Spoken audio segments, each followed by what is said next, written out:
Hi viewers, my name is William Larter. I study at Leeds Beckett and today we're going to be talking about marketing at Sainsbury's.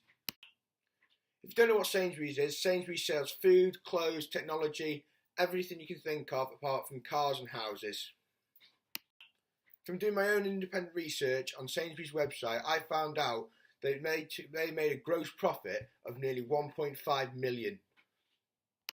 I also found out that Sainsbury's in 2015 had a percentage of 18% of market share, whereas Tesco, their main competitor, had 28.2%. I found this out on Kantar World Panel. Search it up, good website, good statistics. First of all, what is marketing? Marketing is a complex philosophy involving the customer in every single business decision. This could be what they want, what they need, or what they want, but they just don't know what they want. They've got to think about what the customer needs, involve every business decision around them. Alright guys, I've just found a quick description or definition of what marketing is from Principles of Marketing, 6th European edition. Good book, check it out. I'll just read it out to you now. A definition of marketing from my research would be a philosophy that holds the achieving organisation goals depends on knowing the needs and wants of the target market and delivering the desired satisfaction better than their competitors do. Now this is from Principles of Market, 6th European edition. I will upload a link to it after the video. Now, marketing is often related to quite a broad subject. However, marketing orientation focuses in on different sort of stakeholders. A stakeholder is anything, a person, a business, an entity, anything that has anything to do with the business. In our case, Sainsbury's is a stakeholder. That could be investors, customers, consumers, delivery people, manufacturers, investors, shareholders, even competitors. Right, market orientation is where obviously they put the customer in the heart of all decisions, but also a big company like Sainsbury's, everyone will know, everyone markets the company, whether they are delivering, working on the tills, behind stores. Everyone is a marketer in Sainsbury's. This is called marketing orientation. And a bigger description of marketing orientation is targeting different customers, different stakeholders to boost up their sales, boost up their service sales.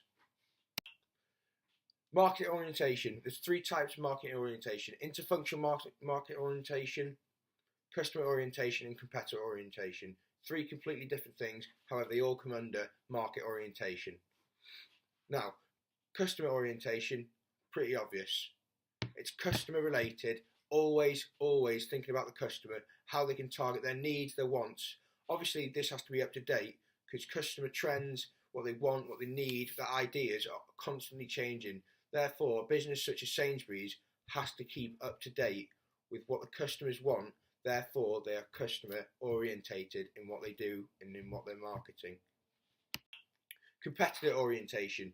Now, competitor orientation involves researching other competitors' products, how they sell, how much they sell them for, what's the quality like. They'll take this information back, they'll assess it, and they'll think, how can they beat that product on price, product, how good it is, and is it good money for value for money, sorry. They can then target those competitors by making the products cheaper and more affordable for their customers, therefore taking customers off their competitors, therefore increasing their market share. Interfunction orientation, simple one.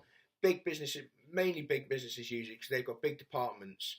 It is two departments working together to achieve one goal in the marketing orientation. Obviously this is interfunctional orientation, trying to achieve one goal, mainly targeted at one or two customers or customer market groups.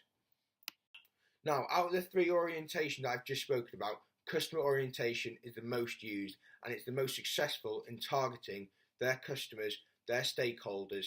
It is cheap, it is effective, and it's just easy. It works for every single business, small to large, it works. Now, like I said before, customer orientation always comes first. I have a quick description here for you. From Farley website 1993 stated that An unbalanced focus towards the competitors is not desirable, since exclusive attention on the competition can lead to the neglect for the difficulty of the customers. Now this just shows the philosophy of marketing. The customer's always at heart. It's not always about your competitors, it's always about your customers. Now we've talked about the marketing concept, the marketing orientation. Now we need to talk about the marketing environment. There's two types of marketing environment. You've got the micro and the macro. Macro will involve the political, economical, technological and social factors.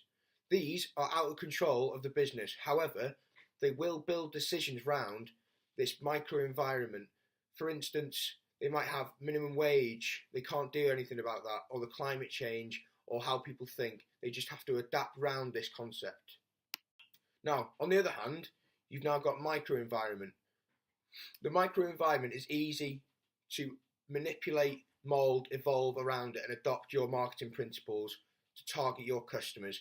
These will usually control or used to use on customers, suppliers, manufacturers and shareholders.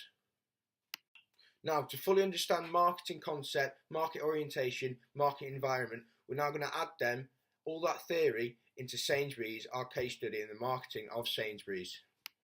Now, to apply all that theory again, I'm going to use the community, the stakeholder, very good, important stakeholder for Sainsbury's. They decide whether the store thrives or fails, essentially. Now, Sainsbury's have oriented the community, the stakeholder, through comic relief and sports relief. Two very popular charities which raise a lot of money, which is pumped back into the community and helping those in need. Now, this obviously pushes them towards Sainsbury's, and it obviously brings their sales up. So this is good market orientation in the micro environment, obviously, because they can do something about it. Micro you can do, macro you can't do anything about it. Now, an example of a macro situation, macro environment situation, 2015, the government raised the living wage to £7.25. Before then, Sainsbury's were paying above that. But now, since it's raised, they've got to consider, are they going to keep this wage gap? I would suggest, as of now, they've not done anything. I would suggest raising that wage gap, maybe not to as much as it was before, as it might be too expensive, but keeping that wage gap above what it was or what it is now. It's obviously going to keep the employees in check and obviously focused on their job, and it's going to market them to stay focused, do their job better, perform better in the working environment. Now, I'd like to say a quick thank you for the viewers, and just leave any comments below. I'll answer some questions if you need to. I will also leave some links on the sources and books that I've used to get all my information and all my interpretations. Thank you.